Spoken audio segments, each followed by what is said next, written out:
السلام علیکم ورحمۃ اللہ وبرکاتہ۔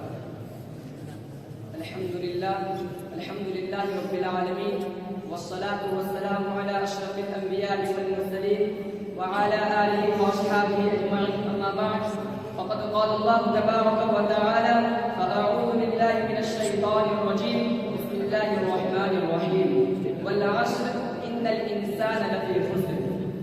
سدا عیش دورہ دکھاتا نہیں، سدا عیش دورہ دکھاتا نہیں، گیا وقت پھر ہاتھ آتا نہیں۔ صدر ذی وقار، حکم صاحبان و مشرف اساتذہ کرام و معزز حاضرین، آج مجھے جس اہم موضوع کو اس محفل کی زینت بنانا ہے وہ ہے طلباء کی زندگی میں وقت کی اہمیت۔ محترم سامعین کرام، طالبان علوم نبوت کے لیے خصوصاً اپنے دولت طالب علمی میں اوقات کی حفاظت نہایت ضروری ہے۔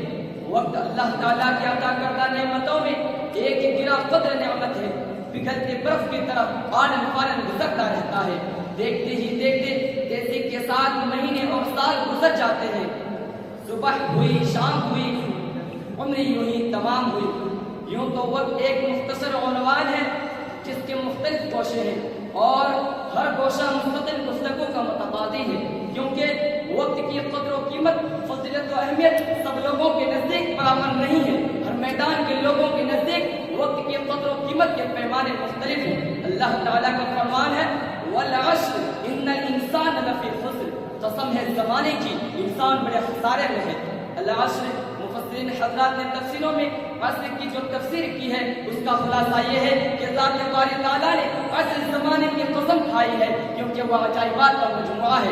انسان کو اس میں خوشحالی و تندرستی، صحت و مرض، دولت و ثروت اور غربت و افلاس کا سامنا کرنا پڑتا ہے۔ نیز عمر ایک ایسی چیز گرا مایا ہے جس کا بدل سیم و زر، مال و دولت یا بیش قیمت جواہرات میں بھی تلاش نہیں کیا جا سکتا۔ جہاں تک حدیث رسول صلی اللہ علیہ وسلم کا تعلق ہے تو اس میں زمانے کی قدر و اہمیت اور بھی واضح طور پر بیان کی گئی ہے۔ چنانچہ ارشاد ہے عن عبداللہ بن عباس رضی اللہ عنہما قال قال النبی صلی اللہ علیہ وسلم نعمتان مغبون فیہما کثیر من الناس الصحۃ والفراغ۔ حضرت ابن عباس رضی اللہ عنہما سے منقول ہے کہ حضور صلی اللہ علیہ وسلم کا فرمان ہے دو نعمتیں ایسی ہیں جن کے سلسلے میں بہت سے لوگ دھوکے میں ہیں، ایک صحت و تندرستی، دوسرے فارغ اوقات۔ صدر علی وقار، جہاں وقت کی اہمیت اہل جہاں کے لیے مسلم ہے وہیں یہ حقیقت بھی آشکارا ہے کہ اس کی اہمیت طالبان علوم نبوت کے لیے بھی آب حیات سے کم نہیں ہے۔ وقت کے صحیح استعمال نے لاکھوں صحابہ کرام کو عام لوگوں سے افضل اور بدتر بنا دیا۔ وقت کے صحیح استعمال نے احمد بن عبد الحلیم کو شیخ الاسلام ابن تیمیہ بنا دیا۔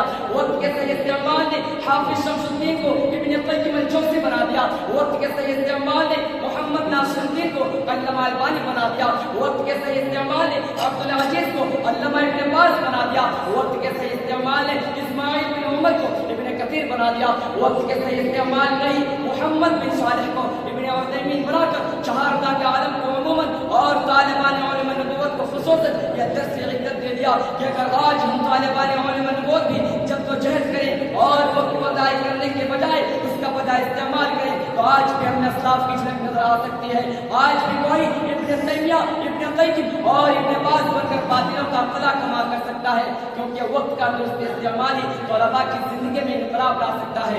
سامعین کرام، دور حاضر میں اکثر و بیشتر لوگ اپنا قیمتی وقت سوشل میڈیا اور انٹرنیٹ کے بے جا استعمال میں گزار دیتے ہیں اور اس میں ہم طالبان علم نبوت بھی پیش ہیں جو شب و روز اپنا قیمتی وقت ضائع کرنے سے نہیں چوکتے ہیں۔ یاد رکھیں، اگر ہم نے پائے ہوئے قیمتی وقت کو یوں ہی ضائع کر دیا تو ہمیں اس کا خمیازہ بھگتنا پڑے گا۔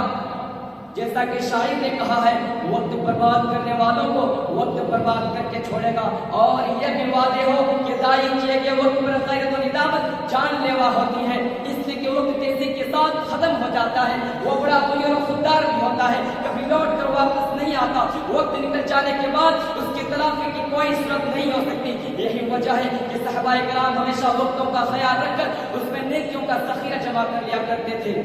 اگر انہوں نے وقت کو ضائع کر دیا ہوتا تو شاید آج ہم سب حدیث جیسی عظیم نعمت سے محروم ہوتے، اور اللہ تعالیٰ نے ہمیں عبادت نماز کو بھی وقتوں کے ساتھ خاص کرتے ہوئے فرمایا ان الصلاۃ کانت علی المؤمنین کتابا اداء مقبولا، یعنی اگر نماز کو بھی بغیر عذر شرعی کے وقت سے بے وقت ادا کیا جائے تو وہ نماز بھی لا مردود ہے۔ کسی شاعر نے کہا ہے تمام عمر نہ سمجھے وہ وقت کی قیمت، تمام عمر نہ سمجھے وہ وقت کی قیمت، قدم قدم پہ جو رک رک کے بار بار چلے۔ میں اپنی تقریر کو یہی سے ختم کرتا ہوں۔ اخیر میں اللہ تعالیٰ سے دعا ہے کہ اللہ تعالیٰ ہمیں وقت کی اہمیت جاننے اور اس کا صحیح استعمال کرنے کی توفیق بخشے، آمین۔ وآخر دعوانا الحمد للہ رب العالمین، والسلام علیکم۔